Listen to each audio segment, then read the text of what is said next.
Hello, कैसे हो आप सब।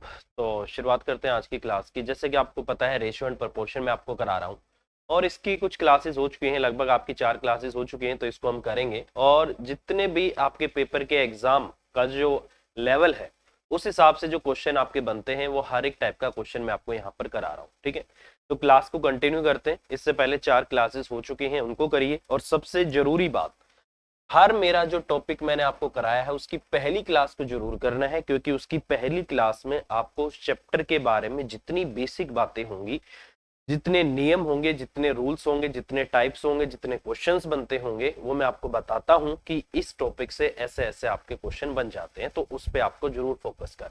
ठीक है, अब ज्यादा टाइम वेस्ट ना करते हुए हम उस क्वेश्चन पे चलते हैं जहां पर लास्ट क्लास को हमने खत्म किया था, और अगली क्लास हम यहाँ से स्टार्ट कर लेते हैं। ठीक है, तो अब हम बात करते हैं आगे वाले क्वेश्चन की, और ये वाला। ठीक है, ये जो क्वेश्चन है ये लास्ट क्वेश्चन था हमारा। ठीक है, पिछली क्लास में जो हमने लास्ट क्वेश्चन किया था ये वाला किया था, और इसका जो आंसर था 72, 180 और 315 और 490। तो इसका मतलब ये आपके क्वेश्चन का आंसर लास्ट वाले का आया था। ठीक है, तो इसको हमने इस तरीके से कर लिया था। अब हम आगे चलते हैं अगले क्वेश्चन की तरफ, और इनको ध्यान से करना। यही आपका जो लेटेस्ट जो पैटर्न है वो यही है। हमने जो कंटेंट अपडेट किया है वो आपका अभी 7वें महीने में, ठीक है, 7वें महीने में 2022 में जो एमटीएस का पेपर हुआ है, ये कंटेंट वहां तक आपका अपडेटेड है। ठीक है, मतलब कोई भी कंपिटिटिव एग्जाम हुआ हो, रेलवे का हो, बैंकिंग का हो, एसएससी का हो, किसी का भी हुआ हो, तो उसमें जो बिल्कुल लेटेस्ट जो एग्जाम हुए हैं वहां तक हमने कंटेंट को अपडेट कर दिया है। ठीक है, ताकि आपको पता लग जाए कि 2022 में जुलाई मतलब 7वें महीने तक क्या क्या आपका आ चुका है। ठीक है, और अभी सिर्फ आपका अगस्त चल रहा है, 8वां महीना ही है। ठीक है, तो ये आपको कर रहा है, तो ये हमने कर लिया था, लेटेस्ट है सब कुछ आपका, तो आप इसको करिए। और अगले क्वेश्चन पे चलते हैं। अगला क्वेश्चन ये वाला कह रहा है कि किसी विद्यालय में ए बी सी विषयों की पढ़ाई कर रहे छात्रों की संख्या 12, 15 और 16 के अनुपात में है। ए बी सी में पढ़ रहे छात्रों की संख्या में क्रमशः 50%, 20% और 50% की वृद्धि हो जाती है। तो बताइए सी में पढ़ रहे छात्रों की संख्या का अनुपात क्या होगा, ये आपसे पूछा गया है। ठीक है, बहुत ही सिंपल क्वेश्चन है। कभी भी इस तरीके से आ जाए, क्वेश्चन रेशो में दे रखा हो, आंसर आपको रेशो में दे रखा हो, तो मेरे भाई आपको जो एग्जैक्ट जो रियल डाटा होता है उसके में जरूरत नहीं होती है। जैसे मैं बात कर रहा हूँ, ये आपका ए है, ये आपका क्या है बी है, और ये आपका क्या है सी है। मैं क्या कह रहा हूँ, हमें रियल डाटा की जरूरत नहीं है। आप इसको 12 है, आप इसको 120 भी मान सकते हो, आप इसको 150 भी मान सकते हो, और इसको आप 160 भी मान सकते हो। अगर आपका मन करे आप इसको 12, 15, 16 मान लो, आप इसको 1200, 1500, 1600 मान लो। मतलब कहने का मतलब क्या है, किसी एक कॉमन वैल्यू से आप दोनों को मल्टीप्लाई कर सकते हो या डिवाइड कर सकते हो, तो रेशियो पे कोई फर्क नहीं पड़ता। ठीक है, और क्वेश्चन की कंडीशन जो होती है, वो जो रेशियो गिवन होता है उस रेशियो को आपको मेंटेन रखना होता है। अब मैं इसकी अगर बात करता हूं, तो ये कह रहा है कि पहले वाले का 50% आपको इंक्रीज करना है, इसका 50% आपको इंक्रीज करना है, इसका 20% आपको इंक्रीज करना है, और इसका 50% आपको इंक्रीज करना है। सीधी सीधी बात है, आपको पता होगा कि 50% का मतलब होता है आपका आधा, और 20% का मतलब होता है आपका 1/5। ठीक है, या फिर अब मैं डायरेक्ट निकालना चाहता हूं तो मैं 150 का 120/100 भी कर सकता हूं, उससे भी आपका हो जाएगा। अगर मैं 120 का आधा करता हूं तो कितना होगा आपका, 60 होगा। तो टोटल होके आपका 180 हो जाएगा। यहां से अगर मैं इसका करूंगा तो 30 आ जाएगा, 15 दूनी आपका कितना हो गया, 30। तो 150, 30, 180 हो गया। अगर मैं इसको करता हूं तो ये आपका कितना हो जाएगा, 240 हो जाएगा। क्योंकि आपको पता है इसका 50% आपका कितना होगा, आपका 80 होगा। ठीक है, इसका 20% आपका कितना होगा, 30 होगा, और इसका 50% आपका कितना होगा, 60 होगा। तो जैसे मैं इनको जोड़ूंगा तो ये वैल्यू आ जाएगी 180, 180 और आपका 240। इसका मतलब कि नई जो संख्याएं बन जाएंगी वो 180, 180 और आपका 240 बन जाएगी। और इसको अगर मैं 60 से काटता हूं तो ये डायरेक्ट आपका 60 पे कट जाएगा, तो ये आ जाएगा आपका 3। ये आपका 60 आ गया, ये आपका 60 आ गया, और ये आपका 60 से 4 पे चला गया। तो इसका मतलब क्वेश्चन का आंसर आ गया आपका 3:3 आपका 4। इसका मतलब मैं बात बोल सकता हूं कि इनका जो रेशियो है अब लेटेस्ट बढ़ने के बाद कितने का हो गया, 3, 3 और 4 का हो गया। तो ये आपके क्वेश्चन का आंसर आ जाएगा। ठीक है, तो इस तरीके से इसको किया जा सकता है, और बहुत सिंपल क्वेश्चन है, और मेरे हिसाब से आपको समझ आ गया होगा दोस्त। ठीक है, बहुत ही सिंपल है, लेटेस्ट पैटर्न पे बेस्ड सारा कंटेंट आपका। तो आप ये मत सोचना कि अब क्या चल रहा है, अब क्या आने वाला है, तो ऐसा ही चल रहा है और ऐसा ही आने वाला है। ठीक है, चलिए नेक्स्ट क्वेश्चन। अगले क्वेश्चन में बोला गया है कि 100 मीटर की दौड़ में जो ए है वो बी को 10 मीटर से और जो बी है वो सी को 10 मीटर से हराता है, तो ए सी को कितनी दूरी से हराता है, ये आपसे पूछा गया है। क्वेश्चन आपको टाइम एंड डिस्टेंस का लग रहा होगा, है उसी का, बट ये आपका रेशियो से होगा, तो इसलिए हमने इसको रेशियो में लिया है। तो अगर मैं बोलता हूं कि ए बी को 10 मीटर से और बी सी को 10 मीटर से हराता है, तो इसका मतलब पता है क्या होता है, ये आपका ए बी है और ये आपका सी है। बेसिकली इसका मतलब क्या होता है कि अगर ए और आपका बी है, अगर बी ए जो है आपका 100 मीटर चलता है तो उसने बी को 10 मीटर से हराया है, तो इसका मतलब ये होता है कि उतने ही टाइम में जो बी है वो आपका 90 मीटर चलता है। क्या मतलब होता है कि जितने समय में ए 100 मीटर चलता है उतने ही समय में बी आपका उससे 10 कम 90 मीटर चलता है। तो इसका मतलब इनके द्वारा कवर किए गए डिस्टेंस का रेशियो आपका 100 और 90 का आ गया। ठीक है, अब ये कह रहा है कि जो बी है सी को 10 से हरा देता है, तो इसका मतलब अब की बार अगर बी आपका 100 चलता है तो उस केस में सी आपका कितना चलता है, 90 चलता है। तो इसका मतलब ये भी आपका कितना आ गया, 100, और ये आपका कितना आ गया, 90 आ गया। ठीक है, तो यहाँ से बस कुछ नहीं करना मेरे भाई, और जैसे मैंने बोला था आप डायरेक्ट भी इसको कर सकते हो, नहीं तो मैंने क्या बोला था कि जो जिसके पीछे जगह खाली है वो आ जाएगी, ये इसके पीछे है और ये इसके आगे है, ये आपका आ जाएगा यहाँ से, ये आपका 10,000 आ गया। ठीक है, ये आपका 9,000 आ गया और ये आपका कितना आ गया, 8100 आ गया, 0 0 और आपका 0 आ गया, तो रेशो आ गया 1 0, बस इतना ही रेशो आ गया आपका 100 का और आपका 90 का और आपका कितने का, 81 का। इसका मतलब क्या है कि अगर यहाँ पर ए 100 मीटर चलता है तो उस केस में बी 90 मीटर चलता है, और जब ए 100 मीटर चलेगा तो उस केस में जो सी है वो आपका 81 मीटर चलेगा। तो क्वेश्चन में बोला गया है कि ए सी को कितनी दूरी से हराता है, तो इसका मतलब ये है कि अगर 100 चलता है ए तो बी कितना चलता है आपका, 81 चलता है, तो इसका मतलब कितने मीटर से हराता है, 19 मीटर से। तो मैं बात बोल सकता हूं कि ए सी को यहाँ पर 19 मीटर से हरा रहा है, तो इसका मतलब ये आपके क्वेश्चन का आंसर आ जाएगा 19 मीटर। तो इस तरीके से हम क्वेश्चन पे जा सकते हैं। ठीक है, सिंपल है, समझ आ रहा होगा। चलिए अगला क्वेश्चन कह रहा है कि एक कॉलेज में लड़के और लड़कियों का अनुपात 4 और 5 था। नए छात्रों ने जब प्रवेश लिया तो लड़कों की संख्या में 50% की वृद्धि तथा लड़कियों की संख्या में 60% की वृद्धि हुई। तो कह रहा है कि कॉलेज में लड़के और लड़कियों का नया अनुपात क्या है, ये आपसे पूछा गया है। ठीक है, देखो भाई, the ratio of the number of girls in A college was 4:5। New student got admitted and the number of boys went up by 50% and the number of girl went up by 60%. What is the new ratio of the boy and girl, ये आपको बोला गया है। ठीक है, तो college में लड़की और लड़कियों का, देखो यार बहुत सिंपल सी बात है। सबसे पहले यहाँ पर कौन है, बॉयज है और ये आपकी क्या है, गर्ल्स है। ठीक है, लड़के वहां पर कितने हैं, 4 है, तो ये आपका 5 है, तो ये 4 है, तो ये कितना है आपका 5 है। ये क्वेश्चन में आपको बोला गया है। कह रहा है कि लड़कों में 50% की वृद्धि हो गई, कोई दिक्कत नहीं है। लड़कियों में 60% की वृद्धि हो गई, कोई दिक्कत नहीं है। तो कॉलेज में लड़के और लड़कियों की संख्या का नया अनुपात क्या होगा, बहुत सिंपल बात है। मान लेते हैं कि लड़के आपके 4x थे और लड़की कितनी थी आपकी 5x थी। कह रहा है 50% की वृद्धि हो गई, तो इसका 150% हो गया आपका। ठीक है भाई, ये कह रहा है कि इसमें जो है आपका 5x, इसमें 60% की वृद्धि हो गई, तो ये इसका 160% हो गया, तो ये आपका इतना आ गया। कह रहा है कि अब लड़के और लड़कियों की संख्या का जो नया रेशियो रहेगा वो क्या आ जाएगा, ये आपको बोला गया है। ठीक है, कोई इश्यू नहीं है भाई। यहां से अगर मैं इसको काटता हूं तो 0 से आपका 0 कट जाएगा। ठीक है, और ये इससे आपका ये भी कट जाएगा, और 5 से आपका 5 तो ये 15 भी आ जाएगा। ठीक है, और 4 से आपका 4 चौक 16 भी आ जाएगा। तो इसका मतलब रेशियो आपका कितने का आ रहा है, 3x और बटा आपका 4x। ठीक है, x से x काट देता हूं तो इसका मतलब रेशियो आप कितने का आ जाएगा आपका 3/4 का। तो इसका मतलब क्वेश्चन का आंसर क्या रहेगा आपका 3/4। तो क्या दिया है क्वेश्चन का आंसर इन्होंने, 3/4। एक सेकेंड, हाँ यही दिया हुआ क्वेश्चन का आंसर। तो कितना आ गया आपका 3/4 आ गया। ठीक है, ऐसे भी हम कर सकते हैं, नहीं तो आपको भी पता है कि 4 है टोटल, मैं इसको 400 मान लेता हूँ या 40 मान लेता हूँ। 40 का 50% आपका 20 हो जाएगा, तो 40 और 20 आपका 60 हो जाएगा। उसी तरीके से 50 ले लेता हूँ, 50 का 60% आपका 30 हो जाएगा, 30 और 50 आपका 80 हो जाएगा, 60 और 80 आ गया, 20 या 60, 20 और 80 आ गया, तो 3 और 4 का रेशियो आप वहां से भी ले सकते हो।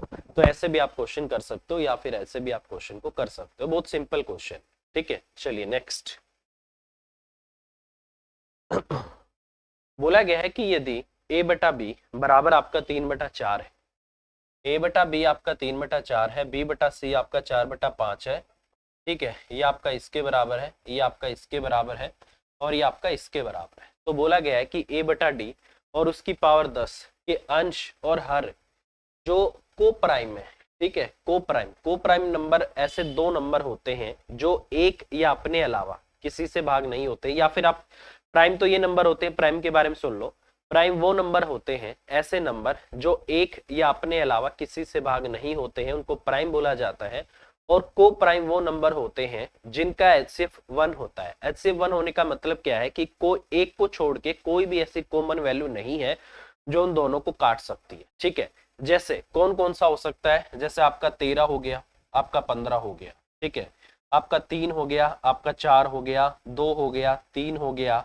तो 2 और 3 को कोई भी कॉमन ऐसी वैल्यू नहीं है जो दोनों को काट सकती हो। ठीक है, 13 और 15 को भी कोई कॉमन वैल्यू नहीं काट सकती, 15 और आपका 16 हो गया, 15 17 हो गया। तो ये को प्राइम होते हैं जो दोनों नंबर किसी कॉमन वैल्यू से नहीं काट सकते हो। ठीक है, तो यही इसने बोला है। अब इसने क्या क्या बोला है, ए बी का रेशियो। अब यहाँ पर देखो, बी यहाँ पर भी है, बी यहाँ 4 है, इसने बोला बी यहाँ पर 4 है, कोई इश्यू नहीं है। सी यहाँ पर है और वहां पर है, सी यहाँ पर 5 है, तो सी यहाँ भी आपका 5 है। तो इसका मतलब कोई दिक्कत नहीं है, जिसको जो होना चाहिए था वो वही है। बेसिकली होता क्या है कि जो वैल्यू दो जगह आपकी कॉमन होती है उसको दोनों जगह पे सेम होना जरूरी है। अगर ऑलरेडी दोनों जगह सेम है तो आपको कुछ नहीं करना, आपको डायरेक्ट वैल्यू ले लेनी है। तो यहां से मैं बोल सकता हूं कि ए आपका बी और आपका सी और आपका डी। ए अगर आपका यहाँ से 3 है तो बी आपका 4 होगा, सी आपका 5 होगा और डी आपका 6 होगा। तो ये आपका आ गया, ये आपको दे रखा है। ये कह रहा है कि ए बटा डी की पावर आपकी क्या है, 10 है। तो ए कितना है आपका, जैसे ए और बटा आपका डी, कह रहा है कि उसकी पावर 10 कर दो, कोई दिक्कत नहीं, कर देते हैं भाई। कितना आ जाएगा आपका, यहाँ से 3 है आपका ये और वो आपका 6 है, 3 से आपका ये कट जाएगा, 3 एकम 3, 3 दूनी आपका 6 आ गया, तो 1 बटा आपका 2 आ गया। और उसकी पावर कितनी आ गई आपकी, 10 आ गई। कितनी आ गई आपकी, 10 आ गई। ठीक है, अब आपको पता है 2 की पावर जो 10 होती है वो बेसिकली किसके बराबर होती है, वो आपकी 1024 होती है। तो 1 बटा में आपका 1024 आ गया।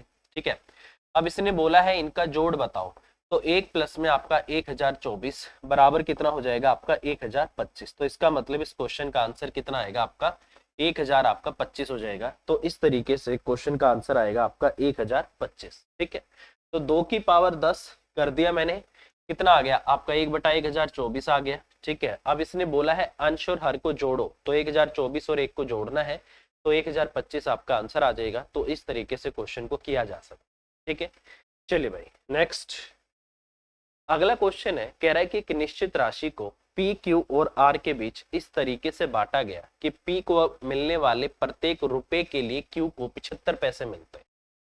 अब देखो यहां पर रुपए में दे रहा है, ये रुपए में है, और ये किस में है, पैसों में आपको दे रहा है। ठीक है, वो रुपए है और वो आपका क्या है, पैसे। तो दोनों जगह पे उसको सेम रखना है। अब क्वेश्चन में क्या बोल रहा है कि पी को मिलने वाले प्रत्येक रुपए के लिए क्यू को 75 पैसे मिलते हैं। ये आपका पी हो गया और ये आपका क्यू हो गया, और क्यू को मिलने वाले प्रत्येक रुपए के लिए आर को 50 पैसे मिलते हैं, तो ये आपका आर हो गया। ठीक है, कह रहा है कि यदि कुल राशि में आर का हिस्सा 36 रुपए है तो पी का हिस्सा कितना होगा, ये आपसे पूछा गया है। ठीक है, बहुत सिंपल सी बात है। ये कह रहा है कि इसको अगर 100 पैसे आप दोगे तो मुझे 75 पैसे दो। तो ये कह रहा है ठीक है, आप 75 पैसे ले लो।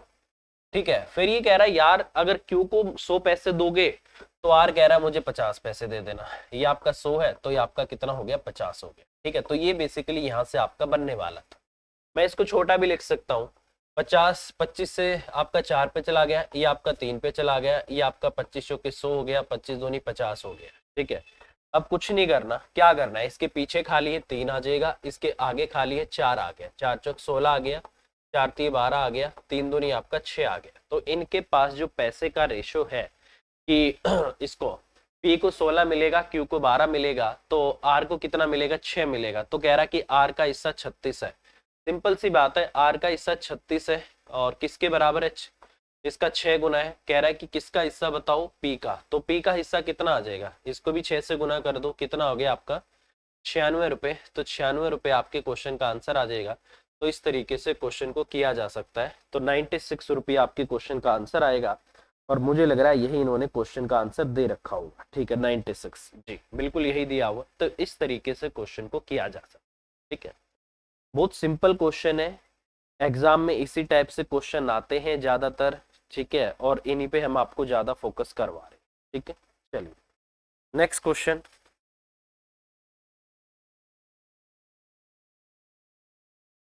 बोला गया है यदि x को 11, 17, 23, 33 में से प्रत्येक में जोड़ा जाता है तो इस प्रकार प्राप्त संख्याएं अनुपात में होती है। ये अनुपात नहीं होगा, यहाँ पर आपका समान अनुपात होगा। क्या होगा, समान अनुपात, क्योंकि क्या लिखा है उसने, प्रपोर्शन। प्रपोर्शन का मतलब होता है समान अनुपात। जो अनुपात पहली दो संख्याओं का आएगा वही अनुपात अगली दो संख्याओं का होगा, उसको बोला जाता है समान अनुपात। ये अनुपात नहीं होगा, समान अनुपात होगा। ठीक है, x है को उसमें प्रत्येक में जोड़ा जाता है। ठीक है भाई, मान लेते हैं कि ये संख्या आपकी कितनी है, जैसे ये आपकी 11x, 11 है। ठीक है, ये कह रहा है कि इसमें आप x जोड़ दो। ठीक है, जोड़ देंगे। ये आपकी 17 है, ये कह रहा है कि इसमें आप x जोड़ दो, जोड़ देंगे। 11 प्लस x हो गया, 17 प्लस आपका x हो गया, और यहाँ से आपका 23 और प्लस आपका x हो जाएगा, और यहाँ से आपका 33 और प्लस आपका x हो जाएगा। ठीक है, ये बोला गया है। तो कह रहा है कि 5x माइनस 3 का मान क्या होगा, ये आपसे पूछ लिया, कोई इश्यू नहीं है, कर देंगे। ठीक है, तो इसके लिए क्या कर सकते हैं, सबसे पहली बात, इसको करने के 3 तरीके हैं। ठीक है, कि कौन कौन सा तरीका है इस क्वेश्चन को करने का। पहला तरीका तो इसको क्या करना है, बाय ऑप्शन। ठीक है, बाय ऑप्शन करना है इस क्वेश्चन को। ठीक है, बाय ऑप्शन आप कर सकते हो। दूसरा, आप इसको कर सकते हो क्रॉस मल्टीप्लाई। तो इस क्वेश्चन को करने के 3 तरीके होते हैं। कितने तरीके होते हैं, मल्टीप्लाई, 3 मेथड होते हैं। और तीसरा तरीका होता है CND, CND कंपेंडो एंड डिविडेंडो। ये रूल भी हम लगा सकते हैं, CND रूल। ठीक है, तो इससे भी हम इसको कर सकते हैं। अब जैसे अगर मैं यहाँ से इसमें करता हूँ तो मैं CND ही लगा देता हूँ। तो ये कितना हो जाएगा आपका, जैसे 11 और प्लस आपका x हो जाएगा, प्लस आपका 17 और प्लस आपका x हो जाएगा। नीचे आपका जैसे 11 प्लस आपका x हो गया, माइनस 17 हो गया, माइनस आपका x हो गया, बराबर में आपका 23 और प्लस आपका x हो गया, प्लस आपका 33 हो गया, प्लस आपका x हो गया। नीचे अगर मैं यहाँ से बात करता हूँ तो 23 हो गया और प्लस आपका x हो गया, माइनस 33 हो गया, माइनस आपका x हो गया। ठीक है, नीचे नेगेटिव आएगा दोनों तरफ, वो कट जाएगा, डरने की बात नहीं है उसमें। ठीक है, 11 और 17 आपका 28 और प्लस आपका 2x हो गया, और नीचे आपका x है, x इसमें भी कटेगा, इसमें भी कटेगा। 11 में से 17 आ गया, माइनस 6 आ गया, और वहां पर 23, 3 3 3 2 आपका, ये आपका 56x आ गया। ठीक है, और 56 प्लस में आपका 2x आ गया। क्या आ गया, 3 3 6 3 2 5, 56 और प्लस आपका कितना आ गया, 2x आ गया, और नीचे भी आपका माइनस का 10 आ गया। ये माइनस का आपका 10 आ गया। ठीक है, माइनस से आप माइनस काट दो और सीधा सीधा कर देंगे। अगर सीधा करेंगे तो थोड़ा आसान हो जाएगा। जैसे आपका 280 और प्लस में आपका 20x आ जाएगा, और बराबर में 6 6 36, 6 5 30 और 3 33, 336 हो गया, और प्लस में आपका यहाँ से 12x हो गया। ठीक है, इसको इस तरफ ले आते हैं, इसको इस तरफ ले आते हैं। ये आपका 8x हो गया, यहाँ से आपका 6 आ गया, और ये आपका 5 आ गया। x की वैल्यू कितनी आ गई आपकी 7।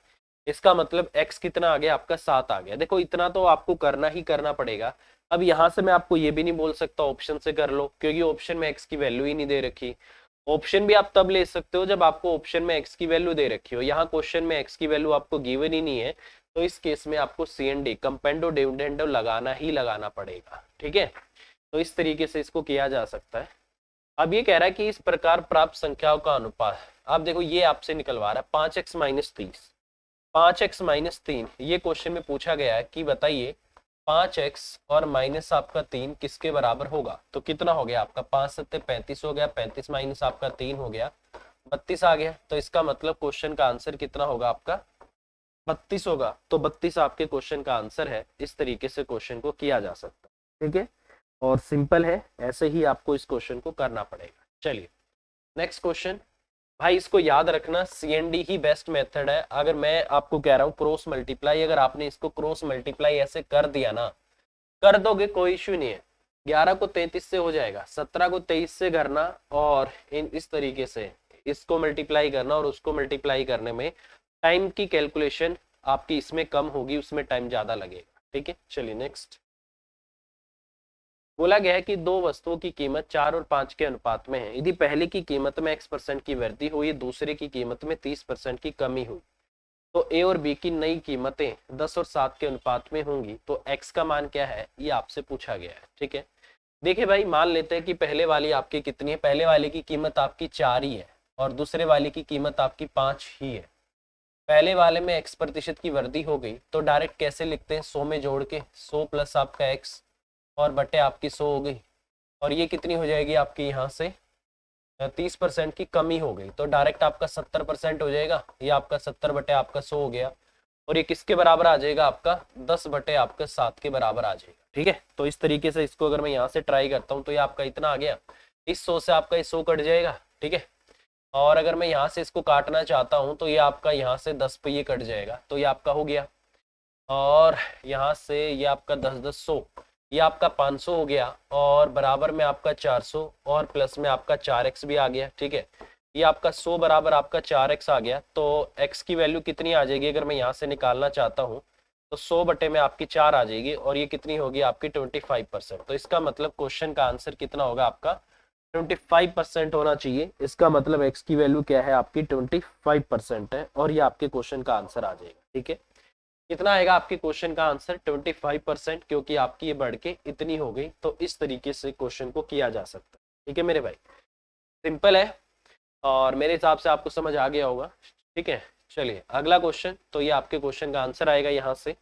एक चीज हमेशा याद रखना, कई बच्चे पूछते हैं कि सर ये यहाँ पर 100 क्यों आया, 100 इसलिए आया कि कोई भी वैल्यू अपने आप में क्या होती है, कंप्लीट 100 होती है। इसका मतलब वो खुद 100 तो रहेगी रहेगी, उसमें उस 100 का x% और मैं जोड़ूंगा, तो वो 100 प्लस x% हो जाएगी खुद का। ठीक है, इसलिए 100 में जोड़ के लिखा जाता है, और इस 100 में से घटा के इसलिए लिखा जाता है क्योंकि खुद का वो 100% तो थी ही, अब अपने में से भी 30% कम हो गई, तो अपना 70% रहेगी। ठीक है, तो ये रीजन होता है।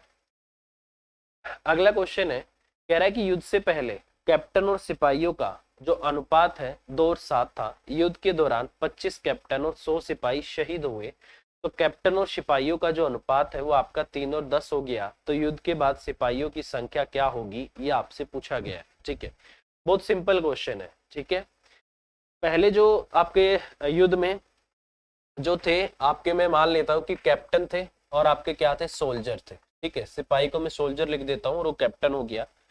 ठीक है, तो ये आपका इतना आ गया।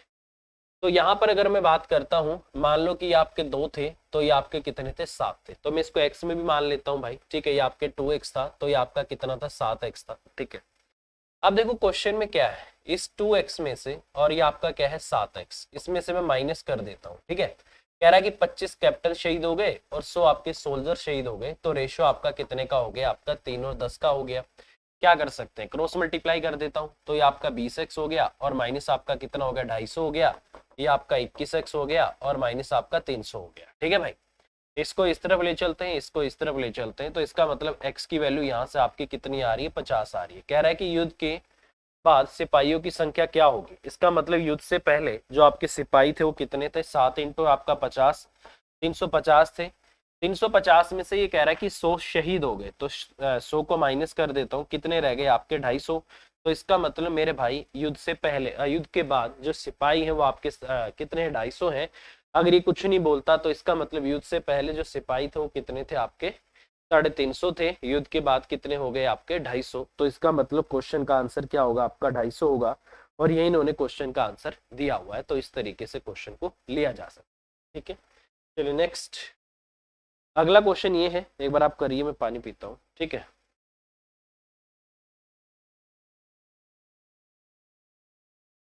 चलिए अब जैसे इस क्वेश्चन की मैं बात करता हूँ। इस क्वेश्चन में बोला गया कि 3 भाइयों ए बी सी के बैंक बैलेंस का अनुपात 10 12 और 5।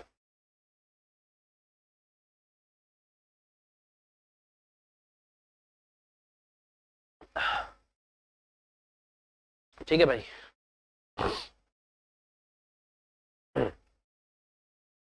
तीन भाइयों ए बी और सी के बैंक बैलेंस का अनुपात 10, 12 और 5 है। बी अपने खाते से सी के खाते में 60,000 रुपए का स्थानांतरण कर देता है, ठीक है। तो उनके बैंक बैलेंस का जो नया अनुपात है 10 और 9 और 8 हो जाता है, तो ए का बैंक बैलेंस क्या है ये आपसे पूछा है। देखो मैं आपको बार बार बोलता हूँ, कभी भी आपको तीन वैल्यूज अगर दे दे रेशियो में, तो अगर आपको एक्स की वैल्यू निकालनी पड़े, ठीक है, तो आप किन्हीं भी दो का यूज करके कर सकते हो। अब यहाँ पर आपको कोई दो वे लेनी पड़ेंगी जिसके बारे में आपको डाटा गिवन होगा। मुझे किसके बारे में डाटा गिवन है? बी और सी का। इसका मतलब मैं बी और सी का यूज करके एक्स की वैल्यू निकाल सकता हूँ और उससे फिर मेरी ए की वैल्यू निकल आएगी, ठीक है। अब जैसे अगर मैं यहाँ से बात करता हूँ, ये आपका ए है, ये आपका बी है और ये आपका क्या है? सी है। तो मैं क्या बोल रहा हूँ आपको कि इसकी इनकम मान लो आपकी 10x है, इसकी आपकी 12x है, तो इसकी कितनी है? आपकी 5x है। तो बहुत सिंपल सी बात है, ठीक है। अब इसने बोला है बी अपने खाते से सी के खाते में 60,000 रुपए दे देता है। इसका मतलब इसके पास अगर 12x थे, इस 12x में से भाई साहब इसने 60,000 रुपए किसको दे दिए? सी के खाते में डाल दिए। तो इसका मतलब सी को तो पैसे मिले हैं ना भाई, तो उसके में से उसको में तो 60,000 आपका प्लस हो गया ना। तो कह रहा है कि उनके बैंक का जो नया रेशियो है आपका 9 और 8 का हो गया। कितने का हो गया? आपका 9 और 8 का, ठीक है। तो ये हो जाएगा आपका यहाँ से 96x हो गया आपका यहाँ से, और माइनस में आपका 8 छिक आपका 48 और 4 जीरो अपने पास है ही, 9 पंजे आपका 45x हो गया, और प्लस में आपका यहाँ से 9 छिक 54, ये आपके पास 4 जीरो वाला है, ठीक है। इसको इस तरफ ले आते हैं, इसको इस तरफ ले आते हैं, तो ये आपका कितना गया? 6 में से 5 गया आपका 1 आ गया, ठीक है, और 9 में से 4 गया आपका 5। 51x की वैल्यू आ गई भाई आपकी, ठीक है। 4 जीरो तो मैं रख ही लेता हूँ, रख लिया भाई, ठीक है। 14 में से 8 गया आपका 6 आ गया, तो ये आपका इतना आ रहा है, ठीक है। ये कह रहा है कि ए का बैलेंस क्या है, तो ए की वैल्यू तो आपकी 10x है भाई, कुछ गड़बड़ लग रही है मुझे। 12 अठे आपका 96 होगा, 9 पंजे 45 होगा, 6 में से 5 गया 1 आएगा, 9 में से 4 गया आपका 5, कोई इश्यू नहीं है। वो माइनस, अच्छा सॉरी प्लस होगा ना, ये इस तरफ आके आपका क्या होगा? प्लस हो जाएगा। 8 और 4 12, 5 और 4 9 और 1 आपका 10, 108 होगा ये आपका, ठीक है। कितना होगा? 102 आएगा, क्योंकि ये उस तरफ जाके आपका जुड़ेगा। 1 2 3 4, ये आपका इतना आ गया। 51 से आपका 2 पे ये कट गया, और बाद में 4 जीरो अपने पास है ही, तो एक्स की वैल्यू कितनी आ गई आपकी? 20,000 आ गई, कोई इशू नहीं आ गया।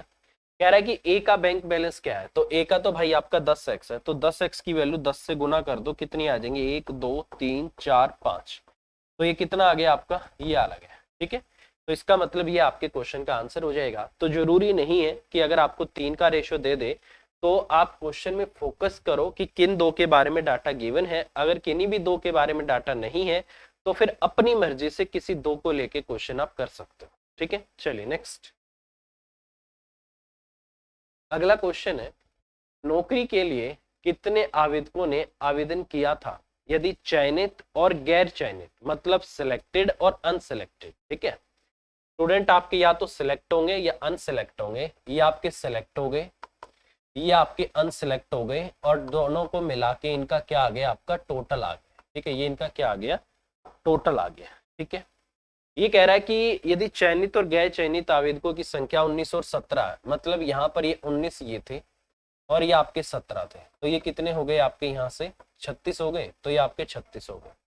एक्स में ले लेता हूँ, ये आपका 19x था, ये आपका 17x था, तो टोटल आपके 36 आ गए, ठीक है। कह रहा है कि यदि 1200 कम आवेदकों ने आवेदन किया होता, तो मतलब टोटल 36x अगर पहले आवेदक थे तो अब 1200 कम होते, तो 1200 कम आपके ये हो गए। तो कह रहा है कि 800 आवेदक कम चुने जाते, मतलब पहले कह रहा है 800, इंग्लिश में देखना, less applied and 800 less selected. Select पहले 19x थे, तो अब ये कह रहा है कि 19x में से 800 कम सिलेक्ट होते। तो इसका मतलब ये क्या कह रहा है कि चुने जाए तो चयनित और गैर चयनित का आवेदकों का अनुपात 1 और 1 हो जाता है। ये कह रहा है कि अब जो रेशियो है आपका 1 और 1 का हो जाता, तो टोटल आपके 2 हो जाते। इसका मतलब ये आपके 2 हैं, तो उसमें से ये आपका 1 है, तो ये आपका इतना आ गया, ठीक है। 19 दूनी आपका 38x आ गया, माइनस आपका 1600 भी आ गया, बराबर में आपका 36x आ गया, और माइनस आपका 1200 भी आ गया, ठीक है। इसको इस तरफ ले आता हूँ, ये आपका 2x आ गया, ठीक है, और 1600 1200 ये आपका 400 आ गया, तो x की वैल्यू यहाँ से आपकी 200 आ गई। कह रहा है कि मुझे तो बस ये बता दो कि यहाँ से नौकरी के लिए कितने आवेदकों ने आवेदन किया था। 36x ने आवेदन किया था मेरे भाई। ठीक है, कह रहा है कि कितने ने आवेदन किया था। 36x ने किया था, सॉरी, तो कितना हो गया आपका 7200। तो इसका मतलब 36x ने क्या किया था, आपका आवेदन किया था। तो क्वेश्चन का आंसर कितना आएगा आपका 7200। तो ये आपके क्वेश्चन का आंसर आ जाएगा। ठीक है, तो इस तरीके से क्वेश्चन आपको करना है और मुझे लगता है यही क्वेश्चन का आंसर इन्होंने दिया होगा। ठीक है, तो यही होगा आपके क्वेश्चन का आंसर। क्या दे रखा है, ऐसा ही कुछ आएगा आपका 7200 ही। ठीक है, तो ये आपके क्वेश्चन का आंसर आ जाएगा। अब चलते हैं अगले क्वेश्चन की तरफ। ठीक है, बहुत सिंपल क्वेश्चन है भाई, और ये वो क्वेश्चन है एसएससी का जिसकी शुरुआत आपकी 2010-11 में आनी हुई थी। 2010 से आपका 2022 आ चुका है, और 2021 में भी ये क्वेश्चन आया है, 2010 में भी आया है, उसके बाद 12-13 में भी आया है, और आपका 21 में भी आया है। तो ये वो क्वेश्चन है जो लगभग पिछले 10 से 11 साल से आ रहा है।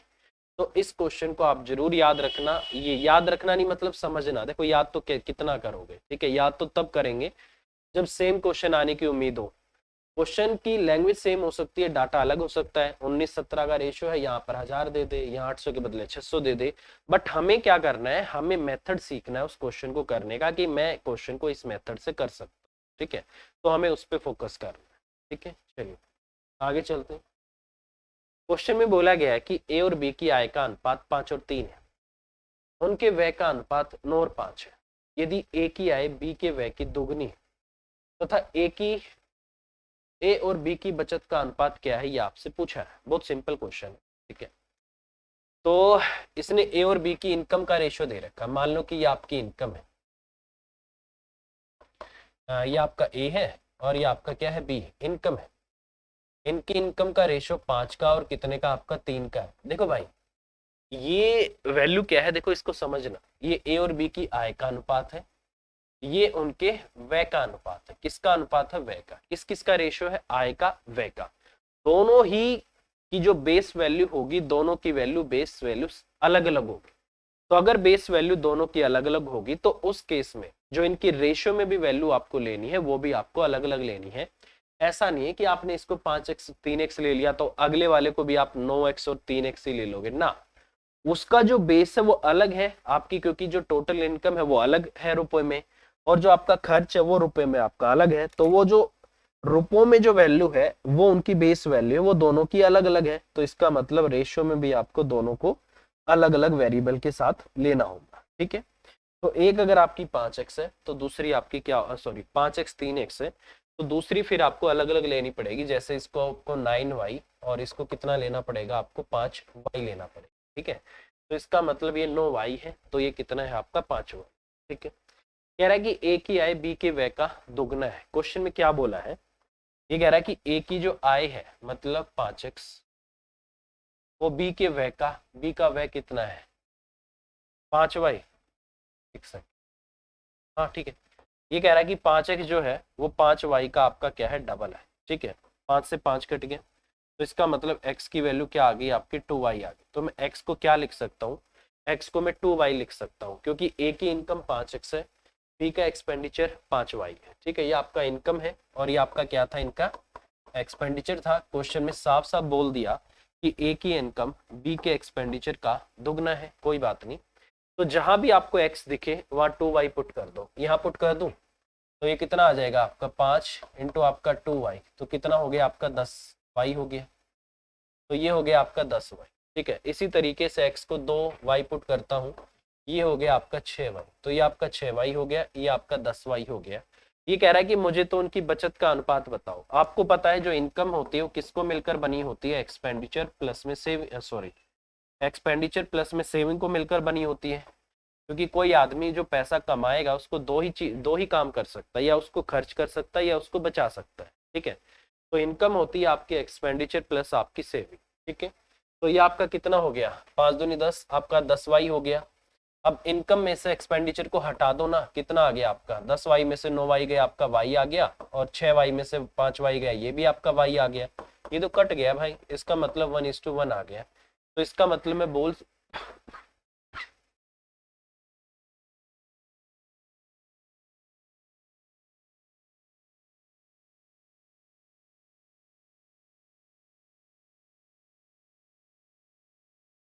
इसका मतलब मैं ये बात बोल सकता हूँ कि इनकी इनकम और एक्सपेंडिचर और इनकी जो बचत का रेशो होगा वो बराबर होगा, 1:1 इनकी बचत का अनुपात आएगा। तो ये आपके क्वेश्चन का आंसर हो जाएगा। ठीक है, तो इस तरीके से क्वेश्चन को किया जा सकता है। ठीक है, सिंपल है। चलिए नेक्स्ट, अगला क्वेश्चन है, ए तथा बी के वेतन के योग और उनके वेतन का अंतर का अनुपात 11 और 1 का है। ठीक है, मतलब वही मानते हैं कि ए की इनकम ए है और बी की आपकी बी है, तो इसका मतलब ए प्लस आपका बी अपॉन में ए माइनस आपका बी, उनका जो रेशियो है वही आपका 11 और 1 का है। उसी तरीके से बी प्लस सी और आपका बी माइनस आपका सी, इसका भी जो रेशियो है आपका 11 और 1 का ही है। ये क्वेश्चन की डिमांड। ठीक है, अब क्वेश्चन में क्या करना है, कुछ नहीं करना, क्रॉस मल्टीप्लाई कर दूं। इससे मुझे क्या करना होगा, ए बी और सी का रेशियो निकालना होगा। यहाँ से ए बी का रेशियो आ जाएगा, यहाँ से बी सी का रेशियो आ जाएगा। ठीक है, या फिर एक काम कर सकते हैं, हम CND भी अप्लाई कर सकते हैं, कंपेंडो डिविडेंडो भी हम अप्लाई कर सकते हैं, या तो क्रॉस मल्टीप्लाई कर दो। देखो जहां पर भी क्रॉस मल्टीप्लाई का कंसेप्ट लग सकता है वहां पर कंपेंडो डिविडेंडो भी आपका लग जाएगा। कंपेंडो डिविडेंडो मैं आपको बार बार बताता हूँ कि मान लो ये आपका ए अपॉन बी, ठीक है, ये बराबर है आपका सी अपॉन आपका डी, तो उस केस में ए प्लस बी अपॉन में ए माइनस जो आपका बी होता है वो बेसिकली आपका सी प्लस आपका डी और अपॉन में आपका सी माइनस आपका डी आपका इसके बराबर होता है। तो ये चीज आपको हमेशा पता होनी चाहिए। ठीक है भाई, चलिए तो लगा देते हैं यहाँ पर कंपेंडो डिविडेंडो, ए प्लस आपका बी और प्लस आपका ए और माइनस आपका बी हो गया, और नीचे आपका ए प्लस आपका बी माइनस ए करूंगा तो प्लस का आपका बी हो जाएगा, बराबर में आपका 11 और एक आपका 12 हो गया, और 11 में से एक जाएगा आपका 10 आ जाएगा। ठीक है, यहाँ पर अगर मैं करूंगा ये हो जाएगा आपका b प्लस आपका c प्लस आपका b और माइनस आपका c हो जाएगा, ये आपका b प्लस आपका c माइनस आपका b प्लस आपका c, और वही आपका 12 बटे में आपका 10 हो जाएगा। 11 प्लस 1 12 और 11 माइनस 1 आपका 10, तो ये आपका इतना हो गया। अब अगर मैं यहाँ से बात करता हूँ तो इस b से ये b कट जाएगा और इस a से आपका a कट जाएगा, तो यहाँ से मैं आ गया 2a अपॉन में आपका 2b, 2a अपॉन आपका क्या हो गया 2b हो गया, और बराबर में आपका कितना हो गया 6 बटा आपका 5 हो गया, ये भी आपका कट गया। सेम यहाँ से होगा, ये आपका ये कटेगा, ये आपका ये कटेगा, 2b अपॉन में आपका 2c होगा, वही आपका 6 बटे आपका 5 होगा, काटने से 2 से काट दो। ठीक है, ये आपका कट गया, तो यहाँ से a और आपका b और आपका c वो रेशियो अगर मैं निकालना चाहता हूँ तो कितना आ जाएगा, सिंपल सी बात है, अगर मैं b की बात करता हूँ तो यहाँ पर 5 है, वहां पर 6 है, तो इसको भी 6 से गुना कर दो, इसको भी 6 से कर दो, इसको 5 से कर दो, इसको 5 से। मैं बार बार आपको बोलता हूँ जो वैल्यू सेम है दोनों जगह पे, जो कॉमन है उसको दोनों जगह पे बराबर होना जरूरी है। तो ये आपका 36 हो गया, ये आपका 30 हो गया और ये आपका 25 हो गया, तो ये आपका इतना आ गया। क्वेश्चन में बोला गया है बी का वेतन कितना है, माना कि उनके वेतन का योग आपका इतना है। अच्छा, तो इनको जोड़ देता हूँ भाई, कितना हो गया आपका, ये 36 है ना, मैं इसको 5 दे देता हूँ, तो 30 30 दूनी 60, 30 थी आपका 90, 90 और एक आपका 91, तो ये आपका 91 आ गया, और ये किसके बराबर आ गया 18 200 के बराबर आ गया। इसका कितने गुना है 200 गुना है, तो कह रहा है कि क्या बताओ बी का वेतन, तो बी का वेतन 300 और इंटू आपका कितना हो जाएगा आपका 200, कितना हो गया आपका 6000 रुपए। तो इसका मतलब क्वेश्चन का आंसर कितना होगा आपका 6000 रुपए। तो ये आपके क्वेश्चन का आंसर आ जाएगा भाई। ठीक है, तो क्या होगा आपके क्वेश्चन का आंसर 6000 रुपए, और यही इन्होंने क्वेश्चन का आंसर दिया हुआ है। ठीक है, तो देखो चीजों को समझना कोई इतनी बड़ी बात नहीं है, आप आराम से कर सकते। ठीक है, चलिए नेक्स्ट, कह रहा है कि 8000 को ए बी और सी के बीच में इस प्रकार बांटा गया है कि उन्हें क्रमशः 500 रुपए 200 रुपए और 100 रुपए के नोट प्राप्त होते। ठीक है, उनके द्वारा प्राप्त राशि 15 2 और 3 के अनुपात में है। ठीक है, 500 200 और 100 के नोटों की संख्या का अनुपात क्या है, ये आपसे पूछा है। मैंने बार बार बोला है कि अगर अमाउंट निकालना हो तो कैसे निकलता है, अमाउंट होता है बराबर में फेस वैल्यू इनटू में नंबर ऑफ कॉइन्स या फिर number of notes. Face value क्या होती है, मान लो सिक्का है, सिक्के के ऊपर जितने रुपए लिखे रहते हैं वो उसकी फेस वैल्यू होती है। जो नोट होता है उस पे जो लिखा रहता है 10 रुपए का नोट, 5 रुपए का नोट, 50 रुपए का नोट, वो उसकी फेस वैल्यू होती है। ठीक है, अब मैंने क्या बोला था, किसी भी नोट या किसी भी सिक्के के रूप में आपके पास जो अमाउंट है वो कैसे निकलता है, वो उस सिक्के की या उस नोट की जो फेस वैल्यू होती है उसको उसके नंबर ऑफ, या तो कॉइन्स हो, सिक्के हो तो सिक्के लिख दो, अगर नोट्स हो तो कॉइन्स की जगह पे नोट्स लिख दो, इनके मल्टीपल के बराबर होती है, ये आपको याद रखना। ठीक है, अब अगर मुझे क्या निकालना है, क्वेश्चन में बोला गया है नोटों की संख्या, अगर मुझे नंबर ऑफ नोट्स निकालना पड़ गया तो दोस्त, तो नंबर ऑफ नोट्स अगर मुझे निकालना पड़ गया तो कैसे निकलेगा, उस अमाउंट को जो उस सिक्के के रूप में जो हमारे पास अमाउंट है उसको डिवाइड कर दो उसकी फेस वैल्यू से, यही तो मतलब होगा आपका, फेस वैल्यू से। बस यही क्वेश्चन में आपको करना है और कुछ करना ही नहीं है आपको। ये कह रहा है कि उनके रूप में मुझे 15, 2, 3 के अनुपात में पैसे मिलते हैं। मान लो कि 500 रुपए का नोट है, ये आपका 200 रुपए का नोट है, और ये आपका 100 रुपए का आपका नोट है। ठीक है, तो इससे मुझे 15, 2 और 3 के अनुपात में उन्हें क्रम से 500, ठीक है, उनके द्वारा प्राप्त राशि इतनी है। ठीक है, और 500, 200, 100 के नोटों की संख्या का अनुपात क्या है ये आपसे पूछा गया। तो क्या करना है मेरे भाई, अमाउंट कितना है, 15 है तो 500 को 15 को 500 से डिवाइड कर दो, 200 वालों का कितना आपका 2 है, 2 से कर दो, 100 वालों का आपका अमाउंट 3 है, तो अमाउंट को उस फेस वैल्यू से डिवाइड कर दो, जैसे कि मैंने इसको कर दिया। 2 जीरो 2 जीरो 2 जीरो सब में है, नीचे आपकी कट गई, उसके बाद काट देते हैं जो कट सकता है भाई, 2 से 2 कट गया, 5 थी आपका 15 आ गया, ये आपका 3 आ गया, ये आपका 1 आ गया, और ये आपका कितना आ गया, 3 आ गया। इसका मतलब हमारे पास 500, 200 और 100 के नोटों की संख्या के जो रेशियो है,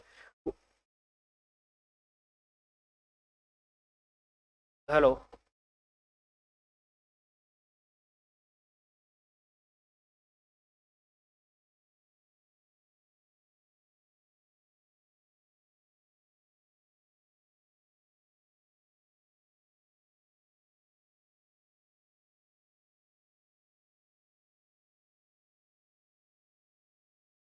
तो वो जो रेशियो है 3:1:3 का आ जाएगा, तो ये आपके क्वेश्चन का आंसर हो। ठीक है, अमाउंट का रेशियो क्या था आपका, 15 का, 2 का और आपका 3 का, ये अमाउंट का रेशियो था। अमाउंट के रेशियो को नोटों की संख्या से, नोटों के फेस वैल्यू से 500, 200, 100 फेस वैल्यू से डिवाइड कर दिया, नोटों की संख्या का रेशियो आ जाएगा। तो इस तरीके से क्वेश्चन पे जाया जा सकता है। ठीक है, चलिए नेक्स्ट। बोला गया है कि ए और बी की पिछले वर्ष की आय का अनुपात 4 और 3 है, उन दोनों की पिछले वर्ष और चालू वर्ष की व्यक्तिगत आय का अनुपात 3 और 4 है, और 5 और 6 है। यदि चालू वर्ष के लिए उनकी आय 8,04,000 रुपए है, ठीक है, जो भी है 8.04 लाख रुपए है, तो बी की पिछले वर्ष की आय क्या थी, ये आपसे पूछा गया। तो मैंने आपको क्या बोला था, मैंने शायद ये क्वेश्चन पहले कराया भी होगा, और ये क्वेश्चन आप मानोगे नहीं, नॉर्मल तो आते ही आते हैं छोटे पेपर में, एसएससी सीजीएल के मेंस के पेपर में भी ये क्वेश्चन आए हैं, और ये क्वेश्चन शायद आपका 2020 के मेंस में आया था, 19 के मेंस में। ठीक है, तो ये ऐसे ऐसे क्वेश्चन आपके लेटेस्ट जो क्वेश्चन है, मैं आपको, क्योंकि मैं आपके लेवल का तो करा ही रहा हूँ, बट मैं आपको कुछ क्वेश्चन एक्स्ट्रा भी करा रहा हूँ कि अगर आपके एग्जाम में अगर एग्जामिनर थोड़ा सा पेपर का लेवल बढ़ाने की कोशिश भी करेगा तो यहीं तक जाएगा। ठीक है, तो मैं एडवांस में भी आपको कुछ क्वेश्चन जो मोस्ट रिपीटेड है या मोस्ट एक्सपेक्टेड है, जो मुझे लगते हैं कि आ सकते हैं, मैं आपको पहले ही करा दे रहा हूँ। ठीक है, तो इस तरीके से अब देखो मेरे भाई, ये कह रहा है कि ये आपका ए है और ये आपका क्या है, बी। ठीक है, ये इनकी पिछले साल की दे रखी है, ये इनकी पास्ट की दे रखी है। कह रहा है कि इनकी पास्ट इनकम का जो रेशियो है ना 4 और 3 का है, फिर इनकी पास्ट और ओल्ड फिर से दे रखी है, फिर से क्या दे रखी है, पास्ट और प्रेजेंट। ये आपकी पास्ट की दे रखी है, और ये आपकी किसकी दे रखी है, प्रेजेंट की दे रखी है। उसी तरीके से यहां से भी आपको फिर से पास्ट की भी दे रखी है, और फिर से आपकी प्रेजेंट की भी दे रखी है। ठीक है, ये आपको पास्ट प्रेजेंट फिर से दे रखी है। ये कह रहा है कि इनकी पास्ट और प्रेजेंट का जो है आपका 3 और 4 का है, इनका पास्ट और प्रेजेंट का आपका किसका है, 5 और 6 का है। ये आपको अलग से इसने दे दी। ठीक है, अब देखो यार, ऐसे केस में क्या करना है, बहुत सिंपल क्वेश्चन में बना सकता हूं। ये मेरे लिए क्या है, पास्ट है, और ये मेरे लिए क्या है, पास्ट है। ठीक है, 3 और 5 मेरे लिए पास्ट है, बट इनकी वैल्यू, 3 की वैल्यू 4 दे रखी है, 5 की वैल्यू 3 दे रखी है। ठीक है, अगर आपको लगता है कि मैं यहाँ फंस गया हूं तो मैं क्या करूं ताकि क्वेश्चन मेरा किस में फ्रैक्शन में ना जाए, तो मैं क्या करूं, अगर आपको ये लगता है तो इस 3 और 5 का आप एलसीएम ले लो, कितना आएगा 15। इस 15 को ऊपर वाली रेशियो से पहले गुना कर लो ताकि जब आप उसको 3 से या 5 से काटो तो वो आसानी से कट जाए। ठीक है, तो एक काम करो, इसको 5 3 15, 15 से इसको गुना कर दो और इसको भी 15 से गुना कर दो। इससे क्या होगा, क्वेश्चन आसान हो गया। अब देखो इसकी वैल्यू जो है ना हमारे लिए, इस 3 की वैल्यू अब हमारे लिए कितनी हो गई, 60 हो गई, और इस 5 की वैल्यू हमारे लिए 45 हो गई। 15 थी 45 और 15 चौके 60। तो यार जब ये इसका 20 गुना है तो इसका भी तो 20 गुना होगा। अब आपका कितना हो जाएगा, 80 हो जाएगा। ये इसकी प्रेजेंट इनकम आ गई। ये इसका कितना है, 5 × 45 है, तो इसका भी आपका 9 गुना कितना आ गया, आपका 54 आ गया। ये इनकी प्रेजेंट इनकम आ गई। ये कह रहा है कि यदि चालू वर्ष मतलब प्रेजेंट वर्ष में उनकी आय इतनी दे रखी है, मतलब इसकी और इसकी वैल्यू क्वेश्चन में आपको 134 की वैल्यू कितनी दे रखी है, 804, और इसके डेसिमल का 100 नीचे लगा देता हूँ, ये 134 की वैल्यू है। ठीक है, कह रहा है कि अब मुझे बी की पिछले वर्ष की आय बताओ। तो बी की पिछले वर्ष की आय कौन सी थी भाई, ये वाली, क्योंकि ये पास की है। तो ये आपसे बी ये वाला 45 की वैल्यू चाहता, तो कर सकते हैं ना भाई। तो इसको 45 से गुना कर दो, इसको 6 से गुना कर दो, 6 चौक 24, और ये वाला ये आपका 6 पे कट जाएगा, वो 6 पंजे 30, 6 चौक 24 और 3 27, 270 और बटे में आपका कितना आ गया, 100। जीरो से आपकी जीरो कट गई, 2.7 लाख आ गया। तो ये आपके क्वेश्चन था और ये आपके क्वेश्चन का आंसर आ गया। तो कभी भी अगर ऐसा क्वेश्चन आ जाए ना मेरे भाई, तो सबसे बढ़िया तरीका है, आपको क्या करना है, आपको बस उस वैल्यू को देखना है कि जो पास्ट वाली इन दोनों की 3 और 5 है, उनका एलसीएम लेके इनकी पास्ट वाली से पहले ही गुना करके ऐसी वैल्यू बना लो जो इन दोनों से आसानी से कट जाए। इससे क्वेश्चन आपका इजी हो जाएगा। ठीक है, चलिए नेक्स्ट क्वेश्चन।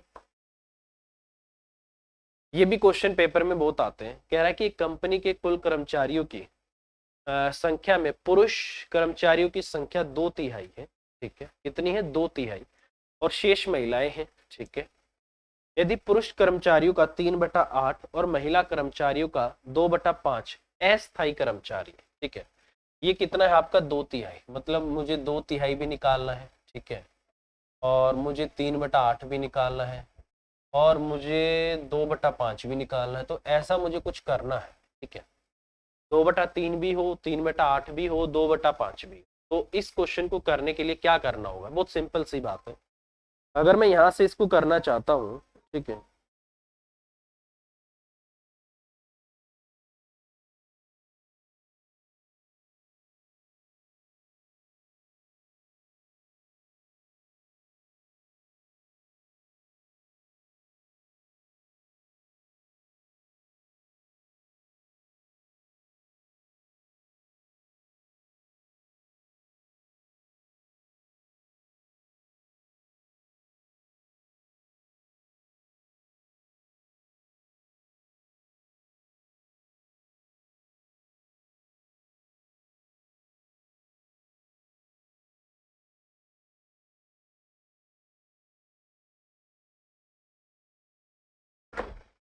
तो क्या करना होगा भाई, 2/3 है, 3/8 है, 2/5 है। मैंने क्या बोला था, फ्रैक्शन में जो वैल्यू है उसका मल्टीपल ले लो।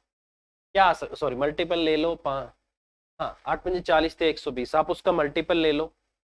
यहाँ पर मल्टीपल मैं क्यों बोल रहा हूँ, मैं यहाँ पर मल्टीपल इसलिए बोल रहा हूँ क्योंकि ये तीनों के तीनों नंबर ऐसे हैं जो किसी कॉमन वैल्यू से नहीं कटेंगे। तो उस केस में जो इनका एलसीएम आएगा वो इनका प्रोडक्ट ही आता है। ठीक है, तो इनको गुना कर दो। तो इसका मतलब मैं टोटल यहाँ पर जो कर्मचारी हूँ मान लेता हूँ कि कितने, 120 है। टोटल मैंने कितने मान लिए, 120 मान लिए। उस कर्मचारियों में से पुरुष कर्मचारियों की संख्या 2/3 है। ठीक है, तो इसका मतलब ये मेल है, तो बाकी की आपकी फीमेल है। तो 2/3 का मतलब होगा आपका 80। 80 आपके मेल है, तो इसका मतलब फीमेल कितनी है आपकी, 40 है। ठीक है, कह रहा है कि शेष महिलाएं, यदि पुरुष कर्मचारियों का 3/8 और महिला कर्मचारियों का 2/5 अस्थायी कर्मचारी तथा स्थायी कर्मचारियों की कुल संख्या इतनी है। अब जब मुझे जो वैल्यू दे रखी है वो स्थायी कर्मचारियों की दे रखी है, तो मैं अस्थायी कर्मचारी पे फोकस क्यों करूंगा, क्योंकि मुझे फोकस उस पे करना है जिसके बारे में मुझे डाटा गिवन हो। मुझे डाटा किसका गिवन है, स्थायी कर्मचारी का। तो इसने बोला है कि 2/5 मेल आपके क्या है, 2/5 पुरुष कर्मचारियों का 3/8 और महिला कर्मचारी 3/8, तो मैं इसका क्या निकाल देता हूँ, बाकी का 5/8। महिलाओं का 2/5 अस्थायी, तो मैं इसका डायरेक्ट 3/5 निकाल देता हूँ, क्योंकि 8 में से 3 ये है तो 5 में से 2 ये है, तो बाकी के आपके इतने हैं। तो कितना हो जाएगा, 8 का 10 का ये आपका 50 आ गया। इसका इसको करूंगा 5/40, 8 थी आपका 24 आ गया। तो कितना हो गया टोटल आपका 74 हो गया। ये कह रहा नहीं नहीं 74 नहीं है 740 है, दे रखा है, तो इसका आपका 10 गुना है। तो मेरा टोटल भी इसका कितने गुना हो जाएगा, 10 गुना। कितना हो गया आपका 1200। तो इसका मतलब 1200 आपके क्वेश्चन का आंसर आ जाएगा। तो ये तो आपका 1200 आ गया। ये कह रहा है कि कुल कर्मचारियों का 7/15 अस्थायी महिला कर्मचारियों से कितना अधिक है। कोई बात नहीं, अब सबसे पहले तो ये निकालो कि कुल कर्मचारियों का 7/15, तो 1200 का 7/15 कितना आ गया भाई, 15 × 8 = 120, 8 × 7 = 56, 560 आ गया। कह रहा कि अस्थायी कर्मचारियों, अस्थायी महिला कर्मचारियों से कितना अधिक है। तो सबसे पहले तो मैं किसकी वैल्यू निकालू, 40 की, सॉरी 400 हो गया वो। एक की वैल्यू 10 आई थी, 40 की कितनी आ गई 400। 400 का कितनी अस्थायी है 2/5, 5 आपका 40 कितनी आ गई 160।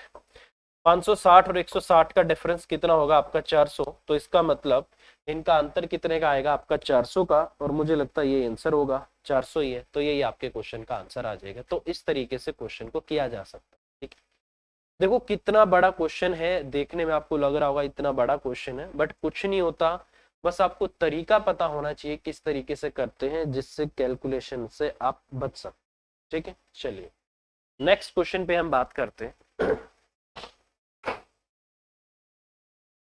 अगला क्वेश्चन है, ए और बी की आय का अनुपात 5 और 7 है। ए और बी क्रमशः 4000 और 5000 की बचत करते हैं।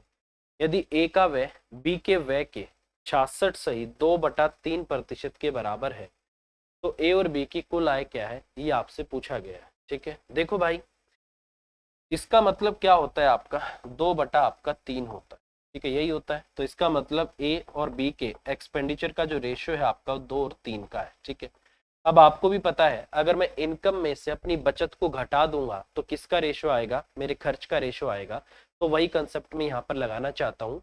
मेरी इनकम कितनी है, जैसे 5x है, ये कह रहा है कि मेरी इनकम कितनी है आपकी 7x। इसको लिखने का एक तरीका और भी होता है, मैं उसको जानबूझ के नहीं बताता ताकि बच्चे उसमें कंफ्यूज ना हो। बेसिकली इसको पता है कैसे लिखा जाता है, एक तरीका और भी है, इजी होता है वैसे, बट स्टार्टिंग में आप कंफ्यूज कर सकते हो। जैसे आपका 5 और 7 है, फिर आपका 2 और 3 हो गया, इसने कितने बचा लिए 4000 बचा लिए, इसने कितने बचा लिए आपके 5000 बचा लिए। इसको इससे गुना करते हैं, इसको इससे करते हैं, इसको इससे करते हैं, इसको इससे करते हैं, इनका डिफरेंस करते हैं, इनका डिफरेंस करते हैं। तो एक तरीका ये भी होता है करने का, बात यही पड़ती है। बच्चे इससे खुश हो जाते हैं, अरे ये क्या बता दिया, ऐसा कैसे हो गया। ऐसा कुछ नहीं होता भाई, यहाँ भी क्रॉस में गुना कर रहे हैं, यहाँ भी क्रॉस में गुना करनी होती है, यहाँ भी वही डिफरेंस निकालना होता है, यहाँ भी वही डिफरेंस निकालना होता है। तो भाई कुछ अलग चीज नहीं होती, तरीका वही होता है। ठीक है, आप चाहोगे तो आप ऐसे कर सकते हो ऐसे। ठीक है, अब इसमें से जैसे 5x है, इसने 4000 पे बचा लिए, इसने 5000 बचा लिए। ठीक है, बराबर कितना हो गया आपका 2/3 हो गया। क्रॉस मल्टीप्लाई कर दो, 15x आ गया माइनस 12000 आ गया, यहाँ से आपका 14x आ गया, माइनस आपका 2×5 = 10,000 आ गया। इसको इस तरफ ले आता हूँ, इसको इस तरफ ले आता हूँ, x की वैल्यू कितनी होगी आपकी 2000 आ गई। पूछा क्या है इसने, ए और बी की टोटल इनकम कितनी है। टोटल इनकम 7 और 5 12 है।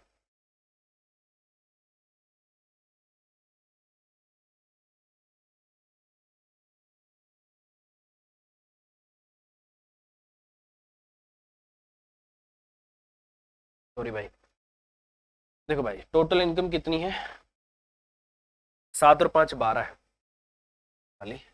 तो 12x की वैल्यू कितनी हो जाएगी यहाँ से आपकी 24,000। तो इसका मतलब उनकी इनकम कितनी है आपकी 24 है। देखो वही 3 पंजे आपको 15 करना होगा। ठीक है, वही आपको 2 से 14 करना होगा, रेशो के अंतर कितने का 1 का आ गया। वही आपको 2 पंजे 10 करना होगा। ठीक है, वही आपको 3 चौक 12 करना होगा, डिफरेंस कितने का आ गया 2000 का। इस एक की वैल्यू कितनी आ गई 2000 आ गई, तो 12 की वैल्यू कितनी आ गई 24,000। वही तरीका, कोई एक्स्ट्रा कुछ नहीं होता भाई, सेम चीज होती है। तो ये आपके क्वेश्चन का आंसर है। ठीक है, नेक्स्ट। ये भी अच्छा क्वेश्चन है। कह रहा है कि एक विद्यालय में छात्रों की कुल संख्या का 4/9 लड़कियां हैं, शेष लड़के हैं। लड़कियों का कुल संख्या का 3/5। तो देखो क्या क्या है फ्रैक्शन में, 4/9 भी है, उसके बाद आपका 3/5 भी है, उसके बाद एक आपका 5/12 भी है। ये आपको इतना दे रखा है, ठीक है, ऐसे आपको दे रखा है, ठीक है। तो बोला गया है कि तो स्कूल में छात्रों की कुल संख्या का 5/18 क्या होगा, ये आपसे पूछा गया, ठीक है। लिख लेते हैं भाई, लड़के हैं और लड़कियां हैं, यहाँ पर आपके कौन है, बॉयज, और यहाँ पर आपकी क्या है, गर्ल्स, ठीक है। और लिख लेते हैं।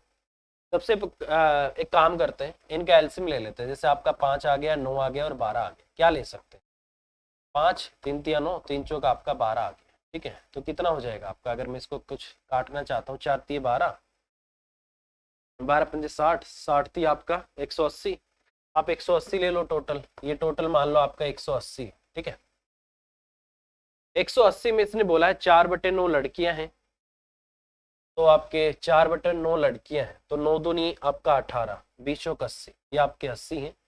तो ये कितने हैं आपके 100, तो ये आपका इतना आ गया, ठीक है। कह रहा है कि लड़कों की कुल संख्या का 3/5 12 साल से कम है और लड़कियों की संख्या का 5/12 12 वर्ष। इसमें भी दो कंडीशन आपकी बनेंगी, ठीक है, -12 +12। इसमें भी दो कंडीशन बनेंगी, -12 मतलब 12 से कम, और +12 12 या 12 से ज्यादा, ठीक है।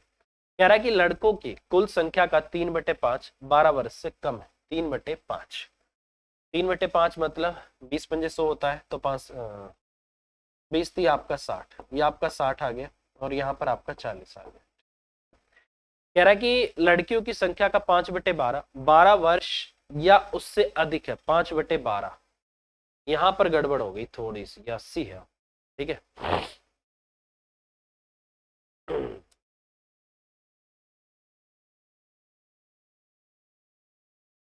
ये कह रहा है कि 12 वर्ष से कम आयु के छात्रों की संख्या 480 है। तो एक काम कर सकते हैं, इसको थोड़ा सा हम बड़ा ले लेंगे, ठीक है, या 12 नहीं, मैं 108 लेके देखते, उससे भी बात बन जाती। थोड़ा सा बड़ा ले लो यार इसको, ठीक है, क्योंकि अगर मैं इसको यहाँ से 80 का करूंगा ना, तो 80 पे 5/12 करने से थोड़ा सा कैलकुलेशन, कोई बात नहीं, चलो आए गए तो यही कर देते हैं भाई, इसी से कर देते हैं, ठीक है। ये कह रहा है कि 5/12 12 वर्ष या उससे अधिक है, तो इसका मतलब उससे कम कितना है, 80 का 7/12, ठीक है। कितना है 80 का 7/12, ठीक है। यहाँ से अगर मैं करता हूँ तो 4 3 12 आ गया, 4 दूनी 8, और ये आपका इतना आ गया, 140 बटे आपका 3 आ गया, और वो आपका कितना है 140/3, और वो आपका कितना है 60, 3 6 18 आ गया, 140 80 220 320, और बटे आपका 3 आ गया। और उसकी वैल्यू क्वेश्चन में कुछ दे रखी है क्या, 480 आपको दे रखी है, क्या दे रखी, 480, ठीक है।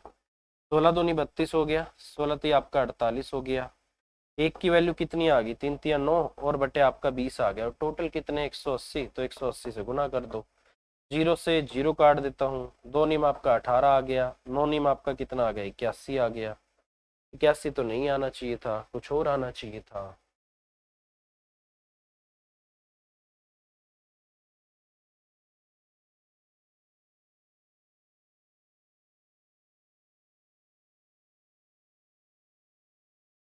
ठीक है, 81 आ गया, चलो कुछ तो